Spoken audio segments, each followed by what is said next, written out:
MS યુનિવર્સિટીના professor Mohammad અઝહરની ધરપકડ કરવામાં આવી છે। વડોદરામાં જાતીય સતામણીની ફરિયાદ નોંધાઈ હતી। વિદ્યાર્થીનીને ક્લાસરૂમમાં ઇશારો કરવામાં આવ્યો હતો।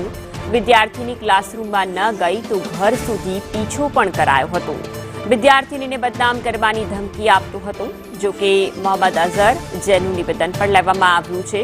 યુવતીને મુસ્લિમ ધર્મ સ્વીકારવા બ્રેન વોશ પણ કરવામાં આવ્યું હતું। યુવતીને પ્રેમ જાળમાં ફસાવી લગ્ન કરવા સુધી યુવતીને ભોળવી લેવામાં આવી હતી। ધરપકડ બાદ હવે પ્રોફેસર મોહમ્મદ અઝહરે નિવેદન આપ્યું છે।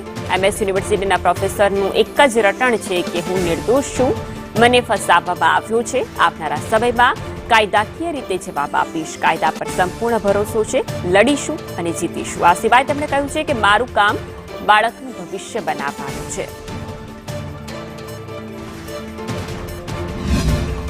આપણા હાલના ફરિયાદીને આ આરોપી પોતાની બહેનપણી કેમ મારી પાસે વાત કરતી નથી એના એ મતલબે ધમકી આપતો હતો। એ મતલબે આ ફરિયાદીના ઘર સુધી પીછો પણ કરેલ છે અને પોતાના પર્સનલ રૂમમાં પણ આ વિદ્યાર્થીને બોલાવવાનો પ્રયત્ન કરેલ છે।